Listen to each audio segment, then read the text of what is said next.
প্রিয় শিক্ষার্থী বন্ধুরা, আমরা আজকে প্রায় 4 মাস যাবৎ তোমাদের সাথে আমাদের ক্লাসে কোনো দেখা নাই করোনা মহামারীর কারণে। তো অনলাইন ক্লাসের মাধ্যমে আমাদের কায়িক প্রয়াস যদি তোমাদের সেটা সকলে আসে, কাজে আসে এবং তোমরা অনলাইন ক্লাসের মাধ্যমে যদি উপকৃত হও, তাহলে আমাদের এই পরিশ্রমটা ধন্য হবে। যাই হোক, আজকে আমরা নবম শ্রেণীর ক্লাসে আমরা ট্যাগ কোয়েশ্চন বিষয়টা নিয়ে আলোচনা করতে চাই। তোমরা যারা নবম শ্রেণীতে অধ্যয়ন করতেছো, তোমাদের জন্য এই আইটেমটা একদম নতুন। অন্যান্য গ্রামার আইটেম তোমরা ক্লাস 8-এ করেছো, কিন্তু ট্যাগ কোয়েশ্চনটা একদম নতুন। তাই আজকে আমরা এই ট্যাগ কোয়েশ্চন নিয়ে আলোচনা করব। ট্যাগ কোয়েশ্চন জিনিসটা আসলে খুবই সহজ একটা বিষয়, যদি আলোচনার মাধ্যমে তোমাদের বোধগম্য হয়। যাই হোক, ট্যাগ কোয়েশ্চন হচ্ছে শব্দ সংক্ষেপণ, যাকে বলা হয় ওয়ার্ড কন্ডাকশন। তো এই শব্দ সংক্ষেপণটা জিনিসটা হচ্ছে যে কথাবার্তা বলার সময় আমরা যদি কোনো সেন্টেন্সের শেষে স্বীকৃতি বা সমর্থন চেয়ে যে সংক্ষিপ্ত প্রশ্নটা জুড়ে দিই, সেটাকে আমরা ট্যাগ কোয়েশ্চন বলতে পারি। সংক্ষিপ্ত প্রশ্নটা জুড়ে দিই, যদি তুমি আমার কথার সাথে তাল মিলাও, সেই তাল মিলানোটা অ্যাফারমেটিভও হতে পারে, আবার নেগেটিভও হতে পারে। তাই আমরা ট্যাগ কোয়েশ্চনটাকে দুইটা ভাগে ভাগ করছি, একটা হচ্ছে অ্যাফারমেটিভ আর একটা হচ্ছে নেগেটিভ। অ্যাফারমেটিভ দ্যাট মিন্স হ্যাঁ বোধক বাক্য, নেগেটিভ মিন্স না বোধক বাক্য। অর্থাৎ affirmative sentence is always affirmative and negative sentence always negative. Tag কোয়েশ্চনের বেলা হচ্ছে affirmative sentence always negative and negative sentence always affirmative. অর্থাৎ হ্যাঁ বোধক বাক্যটাকে আমরা না বোধক করব এবং না বোধক বাক্যটাকে আমরা হ্যাঁ বোধকে রূপান্তরিত করব। এটি হচ্ছে মেইন ফ্যাক্ট। এখন দেখা যাচ্ছে আমরা অ্যাফারমেটিভ সেন্টেন্সে পাচ্ছি subject plus verb plus object plus auxiliary, not এর সংক্ষেপ ফ্রম প্লাস সাবজেক্ট। এখন প্রশ্ন হচ্ছে নট কে আমরা কিভাবে সংক্ষেপে লিখব? আমরা সাধারণত নট এইভাবে লিখি। এখন যদি এটাকে আমরা সংক্ষেপে লিখি, তাহলে আমরা এইভাবে লিখতে পারবো, এইভাবে নট। এই অ্যাপোস্ট্রোফিস এর মাধ্যমে ও শব্দটা উঠে গেল, এই ও ওয়ার্ডটা উঠে গেল। এটাই হচ্ছে শব্দ সংক্ষেপণ। এবং এই নোট অফ এক্সক্লেমেশন, ইন্টারোগেটিভ চিহ্ন, প্রশ্নবোধক চিহ্নটা তোমাদের অবশ্যই দিতে হবে। আর যদি নেগেটিভ করো, তাহলে পাবা subject plus auxiliary verb plus not plus verb plus object plus auxiliary plus subject. এখন আমরা প্রথমেই যে জিনিসটা জানবো সেটা হচ্ছে অক্সিলারি ভার্ব। আমরা চিনি অক্সিলারি ভার্ব আমরা সাধারণত am is are was were, am is are was were, am is are was were, এই পাঁচটা হচ্ছে টু বি ভার্ব। এই পাঁচটা হচ্ছে টু বি ভার্ব। আর ভার্ব টু হ্যাভ পাচ্ছি আমরা হ্যাভ, হ্যাজ, হ্যাড। এখানে পাচ্ছি তিনটা। ভার্ব টু ডোতে পাচ্ছি আমরা ডো, ডাজ, ডিড। এবং ভার্ব মোডালে পাচ্ছি shall, should, will, would, can, could, may, might, need, dare, ought to। এই হচ্ছে আমাদের প্রাক-কোয়েশনের অক্সিলারি ভার্বের তালিকা। এখানে 24টা অক্সিলারি ভার্ব আছে। এই 24টা অক্সিলারি ভার্বকে যদি আমরা সাবজেক্টের পরে বসাই দিই এবং অবজেক্টে রূপান্তরিত করি, তাহলে সেটা একটা সেন্টেন্স হয়ে যাবে। কারণ প্রশ্ন হচ্ছে এই সবগুলো হচ্ছে অ্যাফার্মেটিভ। এখন যদি এইটার সাথে আমরা এই নট কথাটা যুক্ত করে দেই, তাহলে সবগুলো বাক্য হয়ে যাবে নেগেটিভ। আর এই নেগেটিভ ওয়ার্ড থেকে যদি আমরা নট কথাটা বাদ দিয়ে দিই, আবার সেটা হয়ে যাবে অ্যাফার্মেটিভ। এটা হচ্ছে ট্যাগ কোশ্চেনের মূল বিষয়বস্তু। এখন প্রশ্ন হচ্ছে am, is, are, was, were, যদি তাদের পরে নট কথাটা থাকে, তাহলে আমরা নট কথাটা উঠাই দিয়া আমরা শুধু সাহায্যকারী ভার্বটা বসাবো এবং যে সাবজেক্ট থাকবে সেই সাবজেক্টটা এই ভার্বের পরে লিখব। তারপরে প্রশ্নবোধক চিহ্ন আমাদের দিতে হবে, তাহলে উত্তর হয়ে যাবে। ভার্বের ভার্ব টু বিতে পাচ্ছি আমরা am, is, are, was, were. Verb to হ্যাভে পাচ্ছি have, has, had. Verb to ডুতে পাচ্ছি ডু, ডাল, ডিড। এবং ভার্ব মডালে পাচ্ছি শ্যাল, শ্যালের ফার্স্ট ফর্ম শুড, উইল, উইলের ফার্স্ট ফর্ম উড, ক্যান, ক্যানের ফার্স্ট ফর্ম কুড, মে, মেয়ের first form might, need, dare, ought to. এই নিড ভার্বটা, এই ডেয়ার ভার্বটা এমন একটা ভার্ব, সে কারো সাহায্য ছাড়াই সে ব্যবহৃত হতে পারে, সেখানে আর অন্য কোনো ভার্বের কোনো প্রয়োজন নাই। আমি একটা এক্সাম্পল সেট করি। যদি আমি বলি how dare you say that, how dare you say that, এখানে am, is, are, was, were, shall, should, have, has, had কোনো কিছু কিন্তু লাগে নাই, কিন্তু এটার বাংলাটা হচ্ছে how dare you say that, তুমি এই কথা বলার সাহস কি করে পাও। তাহলে আমরা জানি যে ডেয়ার এখানে আছে ভার্ব হিসেবে, আমরা লিখলাম ডেয়ার। এখন অ্যাফার্মেটিভ থেকে আমরা নেগেটিভ রূপান্তরিত করব, আমরা দিলাম নট, ডেয়ার। আর সাবজেক্ট পাচ্ছি কি আমরা ইউ, আমরা লিখলাম সাবজেক্ট হিসেবে ইউ, প্রশ্নবোধক চিহ্ন, ডেয়ার অন ইউ। উত্তর হয়ে গেল, উত্তরটা হয়ে গেল। তেমনি ভাবে আমরা যদি am, is, are, was, were ব্যবহার করি, আমরা সেখানে am, is, are, was, were এর যে ব্যবহার আমরা পাবো, সেখানে কি করতে হবে, এম হচ্ছে অক্সিলারি ভার্ব টু বির অংশ। তো এখানে এম যদি থাকে সাবজেক্টের পরে, তাহলে এম নট করা যাবে না। যদি আমরা এম নট লিখি, তাহলে সেই এম নটটা ভুল হয়ে যাবে। তাহলে আমাদের কি করতে হবে, আমরা এম নটের বদলে এইন্ট অথবা আরন্ট, এই দুইটা থেকে যে কোনো একটা লিখতে পারি। কি লিখতে পারি, এইন্ট অথবা আরন্ট, এই যে কোনো এই দুইটার থেকে আমরা যে কোনো একটা লিখতে পারি। যাই হোক শিক্ষার্থী বন্ধুরা, আমরা এখন এতক্ষণ যে আলোচনা করলাম সেই আলোচনার অংশটুকু এখন মুছে ফেলবো। আমরা এখন বাকি অংশে যাব।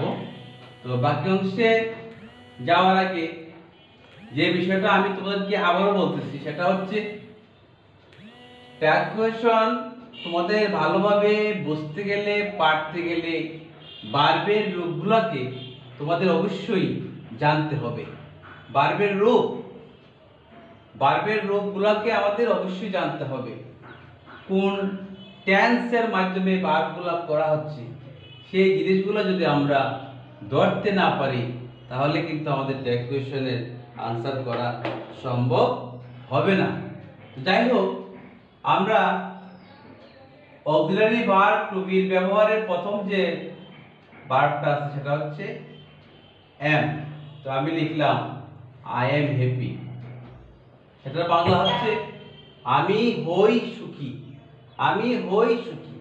আমরা ইজিলি বুঝতে পারতেছি এই বাক্যটা অ্যাফার্মেটিভ আছে। কারণ কিভাবে বুঝলাম? এখানে নট জাতীয় কোনো কথা উল্লেখ নাই। যেহেতু উল্লেখ নাই সেহেতু আমি প্রথমেই বলছিলাম এম নট লেখা যাবে না, আমরা এইন্ট অথবা আরন্ট যে কোনো একটা লিখবো, তারপরে সাবজেক্ট কি? আই, আরন্ট আই অথবা এইন্ট আই, এতটুকু লিখলে উত্তর হয়ে যাবে। তাই গেল am. Am is a liar. তাহলে আমরা ইজ লায়ার, সে হয় মিথ্যাবাদী। তো এখানে ইজ পাচ্ছি, তাহলে ইজন্ট। ইজন্ট সাবজেক্ট হচ্ছে হি, আমরা লিখলাম হি, ইজন্ট হি। এম ইজ আর, আমরা লিখলাম দে আর প্লেইং ক্রিকেট। তারা ক্রিকেট খেলিতেছে। তো এখানে আমরা কি পাচ্ছি? আর, আমরা লিখলাম আর, আরন্ট। সাবজেক্ট পাচ্ছি দে, ইজিলি সাবজেক্ট পাচ্ছি they, aren't they. Am is are ওয়াজ।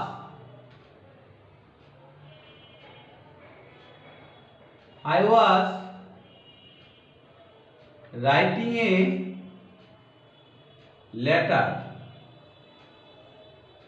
তো এখানে পাচ্ছি কি? was, wasn't I.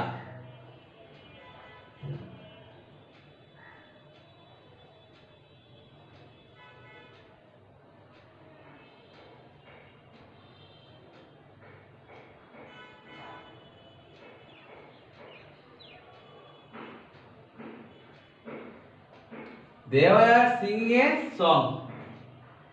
তো were নেগেটিভ করে ফেলো, weren't। সাবজেক্ট দে, আমরা লিখে ফেললাম দে, বস্তুবোধক চিহ্ন, weren't they। তো এই মুহূর্তে আমাদের am, is, are, was, were 1 2 3 4 5 এই পাঁচটা টার্মের কাজ কিন্তু আমরা অলরেডি করে ফেললাম। তো এখন দেখো শিক্ষার্থী বন্ধুরা, আমাদের উদাহরণগুলো তোমরা একটু ফলো করো।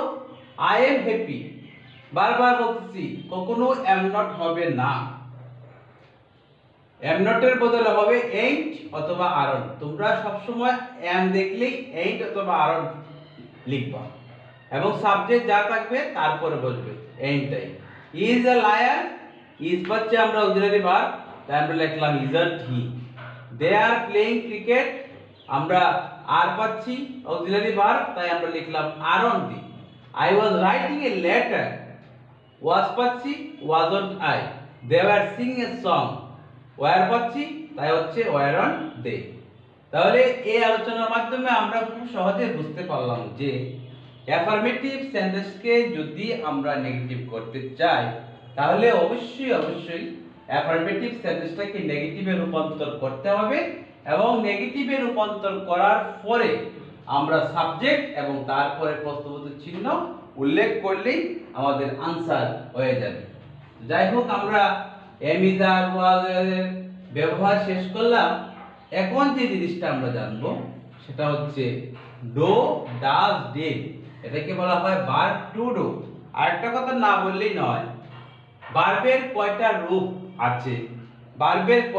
আছে? সাধারণত আমরা ব্যবহার করি প্রেজেন্ট, ফার্স্ট এবং ফার্স্ট পার্টিসিপল, এই তিনটা রূপ আমরা ব্যবহার করি। কিন্তু ভার্বের তিনটা রূপই সমাপ্ত নয়, ভার্বের 5টা রূপ আছে। তো 5টা রূপ কি কি সেটা তোমরা জেনে নাও। প্রথমেই পাবো তোমরা ভার্বের present form,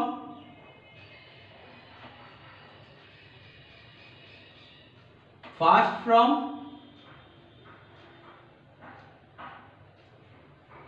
participle form, BPP যেটাকে বলা হয় পার্টিসিপল ফ্রম। এছাড়াও আইএনজি ফ্রম একটা ফ্রম এবং এস বা ইএস ফ্রম এটাও ভার্বের ফ্রম। তাহলে আমরা কয়টা পেলাম? 1 2 3 4 5। কিন্তু এই দুটো ফ্রম আমরা ব্যবহার করি, কিন্তু আমরা ব্যবহার করি ঠিকই, কিন্তু আমরা বলতে পারি না। কারণ আমরা সবসময় জানি যে ভার্বের 3টা ফ্রম, কিন্তু আদৌ ভার্বের কোনো 3টা ফ্রম না, ভার্ব 5টা ফ্রম নিয়ে গঠিত। এখন যদি দেখা যায় ডো, সেটাকে যদি ফার্স্ট ফর্ম করি ডিড, সেটাকে যদি ফার্স্ট পার্টিসিপল করি ডান, এখন যদি সেটাকে আমরা আইন যোগ করি ডই, সেটাকে যদি আমরা এস বা ইএস যোগ করি এটা হবে ডাস। তাহলে এই দুইটা জিনিস কিন্তু আমরা ব্যবহার করি, কিন্তু আমরা সেটা জানি না বা মুখে বলি না। সবসময় খেয়াল রাখবা যে ভার্বের 5টা ফর্ম আছে। এখন আমরা ডো, ডিড এবং ডাস এই 3টা নিয়ে আলোচনা করব। তো এই 3টা নিয়ে আলোচনা করতে গেলে যে জিনিসটা প্রথমে তোমাদের সামনে স্পষ্ট করতে হবে সেটা হচ্ছে আমাদের টেন্সের ফর্মগুলো আমাদের জানতে হবে। ডো কখন ব্যবহৃত হয়, ডিড কখন ব্যবহৃত হয় এবং ডাস কখন ব্যবহৃত হয়। তো আমরা দেখো উদাহরণের মাধ্যমে সহজ করে দিচ্ছি। আই প্লে ফুটবল, আমি ফুটবল খেলি। এখানে আই হচ্ছে সাবজেক্ট, প্লে হচ্ছে ভার্ব এবং ফুটবলটা হচ্ছে অবজেক্ট। তো আমরা পেলাম subject plus verb plus object. এখন প্লে এই ভার্বটা কোন ফর্মে আছে? এই ভার্বটা আছে বি1, অর্থাৎ ভার্বের প্রেজেন্ট ফর্মে আছে। তো ভার্বের প্রেজেন্ট ফর্মে থাকলে আমরা সেখানে ডিডও লিখতে পারবো না, ডাজও লিখতে পারবো না। আমরা সেখানে কি লিখতে পারবো? ডো। আমরা লিখলাম ডো। এখন বাক্যটা অ্যাফার্মেটিভ, তাই সেখানে আমরা নেগেটিভ রূপ ব্যবহৃত করব। ডোন্ট, সাবজেক্ট পেলাম আই, ডোন্ট আই। ঠিক আছে, আমি আবারও জিনিসটা ক্লিয়ার করে দিচ্ছি। প্লে হচ্ছে ভার্বের প্রেজেন্ট ফর্ম, তাই প্রেজেন্ট ফর্মের সঙ্গে তার রূপ হিসেবে সব সময় ডো বসে।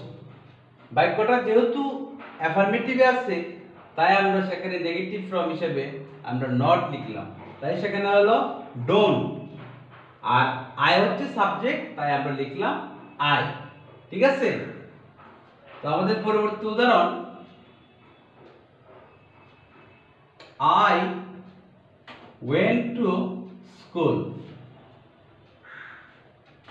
আমি বিদ্যালয়ে গিয়েছিলাম, আমি বিদ্যালয়ে গিয়েছিলাম। তো এখানে দেখো সেম আগের বাক্যের মতোই went হচ্ছে B2 মানে ভার্বের ফার্স্ট ফর্ম। তো আমরা ফার্স্ট ফর্ম হলে কি লিখতে পারি? ডিড, তাই আমরা লিখব ডিড। ডিডন্ট, সাবজেক্ট হচ্ছে আই, তাই আমরা লিখলাম আই, ডিডন্ট আই। সবসময় ভার্বের রূপ অনুযায়ী ডো, ডিড, ডাজ এই 3টা ব্যবহৃত হবে।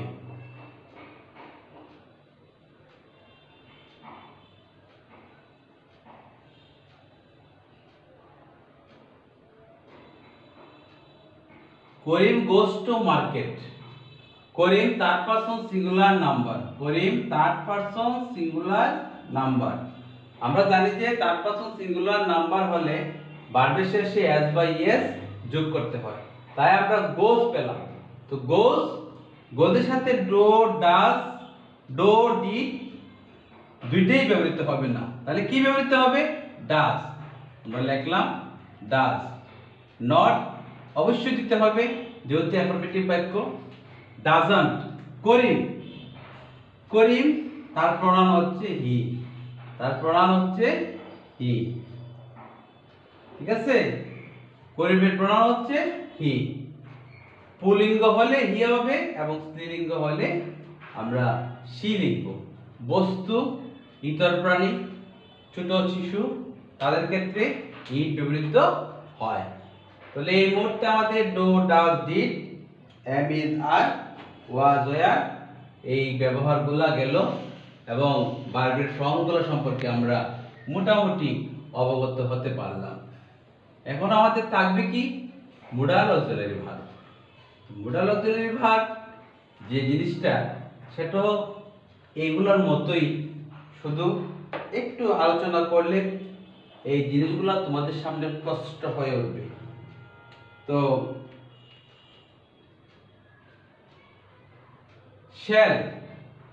shall, should, will, would, can, could, may, might, need, dare, ought to, going to, used to এগুলো হচ্ছে আমাদের মোডাল অক্সিলারি ভার্ব।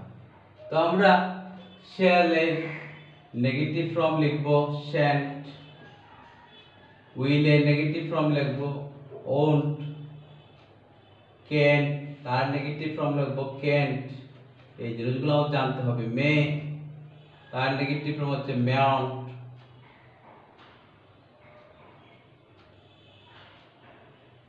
might তার নেগেটিভ ফর্ম হচ্ছে mightn't।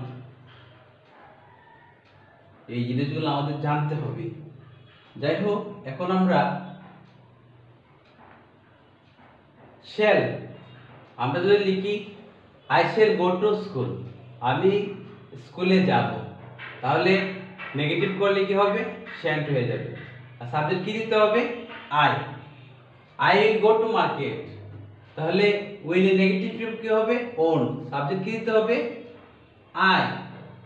I can do the sum, এখানে can এর নেগেটিভ ফর্ম হলো can, I হচ্ছে subject. we may go to picnic, এখানে আমরা দিতে পারি may negative form mayon, might I might to be success, এখানে might কে আমরা mightn't দিতে পারি। এইভাবে আমরা এই কাজগুলা করতে পারি। যাই হোক, এখন যে জিনিসগুলো আমাদের জানতে হবে এগুলা আমাদের খুব সাধারণ বিষয়।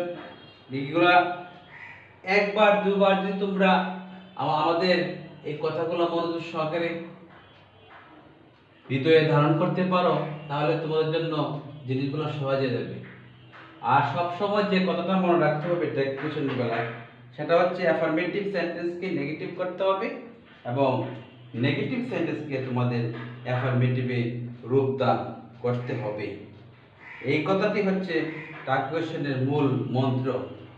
ট্যাগ কোশ্চেন করতে সাধারণত 5টা ধরনের বাক্য আমরা পাই। এখন আমরা অন্য একটা গ্রুপে ঢুকতেছি। ট্যাগ কোশ্চেন করতে আমরা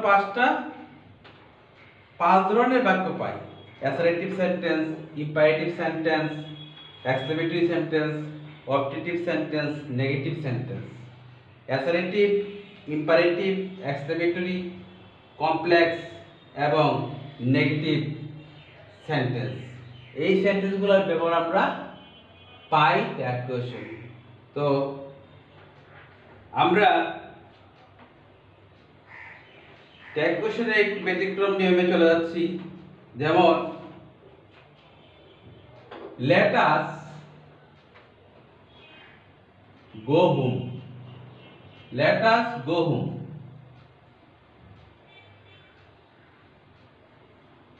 তো let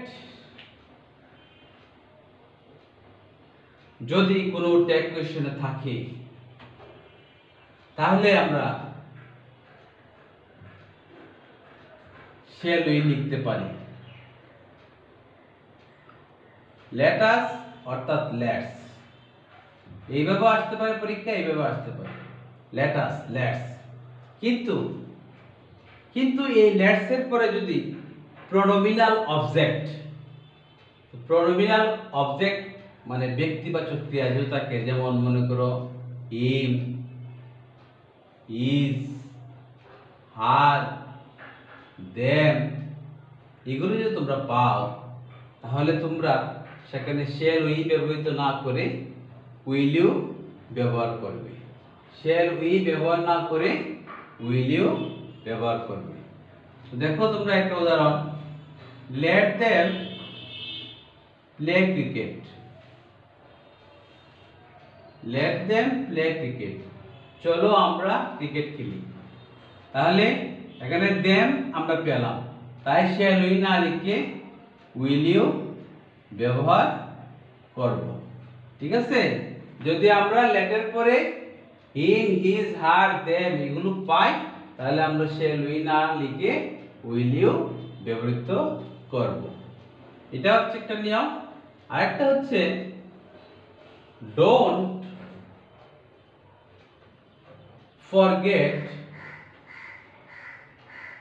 ফরগেট মি, আমাকে ভুলে যেও না। তো ডোন্ট দ্বারা যদি কোনো সেন্টেন্স শুরু হয়, আমরা তৎক্ষণাৎই সেখানে উইল ইউ লিখব। আমরা কি লিখব? Will you. তারপরে মনে করো আমরা লিখলাম ডোন্ট লাফ এট দ্য পুয়ার, গরিবকে উপহাস করো না, সেখানেও আমরা উইল ইউ লিখতে পারি। অর্থাৎ ডোন্ট দেখা মাত্রই সেন্টেন্সে আমরা উইল ইউ ব্যবহার করব। এখন পরীক্ষায় যদি আসে মনে করো ডোন্ট ডিস্টার্ব মি, তাহলে আমরা কি লিখব? ডোন্ট ডিস্টার্ব মি, আমরা কি লিখব? উইল ইউ লিখব। আর যদি শুধুমাত্র ইম্পারেটিভ সেন্টেন্সে পরীক্ষা আসে ডো দ্য ওয়ার্ক, তাহলে সেখানে আমরা ওন্ট ইউ লিখতে পারি। কারণ সেখানে নট দিয়ে বাক্য শুরু হয় নাই, তাই আমরা সেখানে will you negative form won't you লিখতে পারি।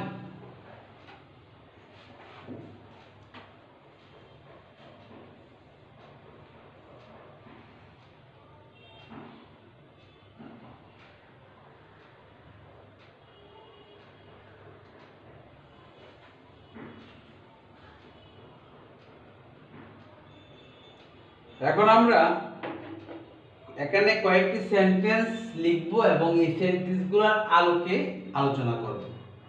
যেমন মনে করো ফিশেস ক্যান সুইম, মাছেরা সাঁতার কাটতে জানে। তাহলে আমরা এখানে সাহায্যকারী ভার্ব পেলাম ক্যান, তাই আমরা লিখব ক্যান্ট। ফিশ, শুধু ফিশ হলে সাবজেক্ট হিসেবে আমরা ইট লিখতে পারি, কিন্তু সেটা যখন প্লুরাল হয়ে যাবে তখন আমরা সেখানে আর ইট লিখতে পারবো না, আমরা লিখব দে। আমরা কি লিখব? আমরা লিখব দে। ঠিক আছে, তারপরে মনে করো আমরা লিখলাম how exciting the game is,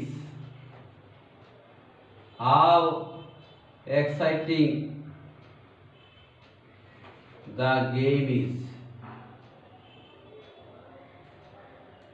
এটা হচ্ছে একটা exclamatory sentence. Exclamatory sentence how এবং হোয়াট দিয়ে শুরু হয়। তাহলে এখানে আমরা সাহায্যকারী ভার্ব পেলাম ইজ, তাই আমরা লিখলাম ইজন্ট। আমরা কি লিখলাম? ইজন্ট। দি গেম, সাবজেক্ট হচ্ছে দি গেম, তাই তার প্রনাউন হচ্ছে ইট, ইজন্ট ইট।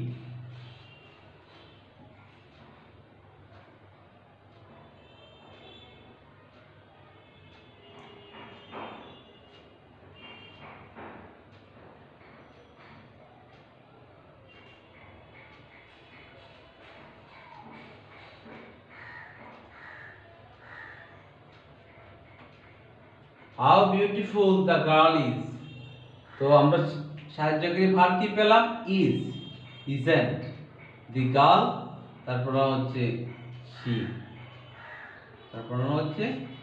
শি, ঠিক আছে। তারপরে কয়েকটি ব্যতিক্রম নিয়ম আছে, যেমন none of us can do it, none of us can do it। তো none কেউই কাজটি করতে পারে না। নান নেগেটিভ অর্থ প্রকাশ করে, তাই আমরা ক্যানের পরে আর নট ব্যবহৃত করব না, আমরা লিখলাম ক্যান। নান সাবজেক্ট হিসেবে ব্যবহৃত হবে দে, সাবজেক্ট হিসেবে ব্যবহৃত হবে দে। একটা জিনিস তোমাদের মনে রাখতে হবে যে নাথিং যদি সাবজেক্ট হয় সেখানে আমরা ট্যাগ কোয়েশ্চেনের আনসারের বেলা ইট লিখব। এনিথিং যদি হয় সেখানে ইট লিখব। তারপরে এনি ওয়ান যদি হয় দে লিখব। এভরি ওয়ান যদি হয় দে লিখব। এভরিবডি যদি হয় দে লিখব। নোবডি ক্ষেত্রে আমরা দে লিখব। সামবডি ক্ষেত্রে আমরা সাবজেক্ট হিসেবে দে লিখব। নো ওয়ান এর ক্ষেত্রে আমরা দে লিখব। নো মেন এর ক্ষেত্রে আমরা দে লিখব সাবজেক্ট হিসেবে। নো স্টুডেন্টস এর বেলায় আমরা দে লিখব। এই জিনিসগুলো আমাদের অবশ্যই খেয়াল রাখতে হবে, কারণ এগুলার সাবজেক্ট, এগুলার মূল সাবজেক্টের সাথে ট্যাগের সাবজেক্ট চেঞ্জ হয়ে যায়। মূল সাবজেক্টের সাথে ট্যাগের সাবজেক্ট চেঞ্জ হয়ে যায়। তাই আমি এখন যে জিনিসগুলো আলোচনা করলাম যে nothing it, anything it, anyone they, everyone they, everybody they, nobody they, তারপরে somebody they, no one they, তারপরে no man they, no students they, এই জিনিসগুলো তোমাদের খুবই স্পষ্টভাবে খেয়াল রাখতে হবে এবং এইগুলা তোমাদের এক্সারসাইজ করতে হবে। তো দেখো আমরা আরেকটা উদাহরণ লিখি। Nobody phoned me, nobody phoned me on eat day, on eat day। তো সেখানে আমরা কি পেলাম? মূল সাবজেক্ট পেলাম নোবডি, আর ফোন্ড সেটা পেলাম ভার্বের বি2 অর্থাৎ ভার্বের ফার্স্ট টেন্স। তাই আবারও পূর্ণ আলোচনা, ফার্স্ট টেন্সের বেলায় আমরা লিখব ডিড, আর নোবডির সাথে কখনো নট যুক্ত হয় না। নোবডির সাথে নানের সাথে নট যুক্ত হয় না, তাই আমরা নোবডির ক্ষেত্রে কি লিখব? নোবডির ক্ষেত্রে আমরা লিখব দে। নোবডির ক্ষেত্রে সাবজেক্ট, ট্যাগের সাবজেক্ট দে। নোবডি হচ্ছে মূল সাবজেক্ট, মূল সেন্টেন্সের সাবজেক্ট, এবং দে হচ্ছে ট্যাগের সাবজেক্ট। এই জিনিসগুলো তোমাদের খেয়াল রাখতে হবে। তারপরে আছে মনে করো হি hardly comes here, he hardly comes here. তো সেটা হচ্ছে সে বলতে গেলে এখানে আসেই না। তো হার্ডলির মাধ্যমে বোঝানো যাচ্ছে যে বাক্যটা হচ্ছে নেগেটিভ। হার্ডলির মাধ্যমে আমরা বুঝতে পারলাম যে এই বাক্যটা হচ্ছে নেগেটিভ, অর্থাৎ হার্ডলি নেগেটিভ অর্থ প্রকাশ করে। তাই আমরা হার্ডলি থাকলে আমরা ভার্বের রূপ ধরে রূপ বসাই দেব এবং নট কথাটা ব্যবহৃত করব না। তাহলে কি লিখবো আমরা? ডাস, ডাস, এবং সাবজেক্ট পেলাম হি, ডাস হি। ঠিক আছে? তারপরে মনে করে লিখলাম আমরা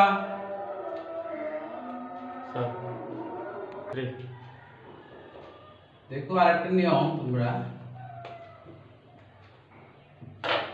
nothing comes out of nothing,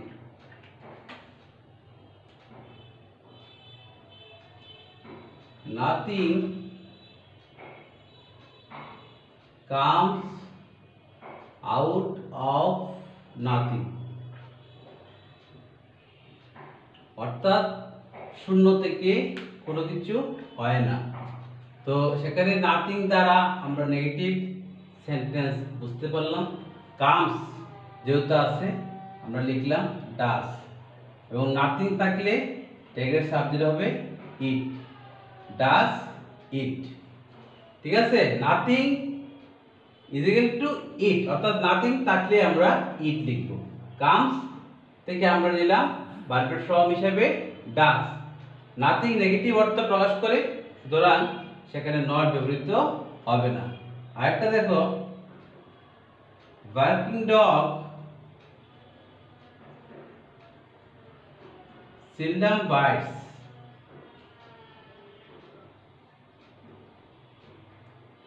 কেউ কেউ করা কুকুর কদাচিৎ কামড়ায়।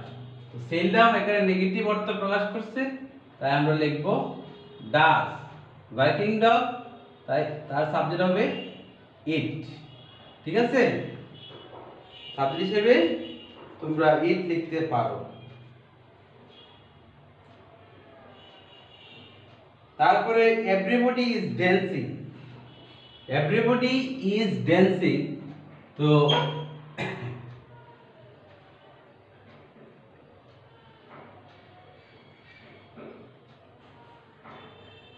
এভরিবডি ইজ ড্যান্সিং, এভরিবডি থাকলে আমাদের ভার্বের সঙ্গে নট যুক্ত করতে হবে, তাই ইজ আছে, কিন্তু এভরিবডি দে সাবজেক্ট প্রকাশ করে, তাই আমরা এখানে লিখব আর, আরন্ট, এবং সাবজেক্ট হিসেবে লিখব দে, সাবজেক্ট হিসেবে আমরা লিখব দে। কি লিখলাম?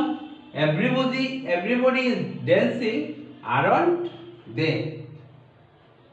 আমি আবারও বলতেছি, none, nothing, anything, anyone, everyone, everybody, nobody, somebody, no one, no man, এগুলোর ক্ষেত্রে ট্যাগের যে সাবজেক্টটা, এই সাবজেক্টটা তোমাদের অবশ্যই অবশ্যই খেয়াল রাখতে হবে, কারণ এই সাবজেক্টের উপরেই তোমাদের আনসার করতে হবে।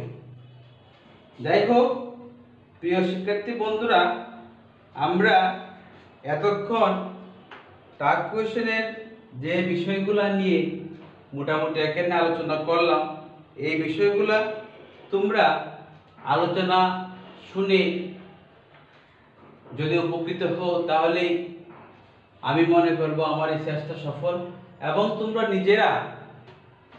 নিজেরা অবশ্যই অবশ্যই বাসায় চেষ্টা করবে উদাহরণের মাধ্যমে এর আনসারগুলা করার, এবং ভার্বের ফর্ম, টেন্সের রূপ, এই জিনিসগুলা তোমরা খেয়াল রাখবে। যাই হোক আজকের আলোচনা এখানে সমাপ্ত দিলাম। সবাই ভালো থাকো, সুস্থ থাকো, সবার সুন্দর ভবিষ্যৎ কামনা করে আজকের ক্লাস এখানেই সমাপ্ত। খুদা হাফেজ।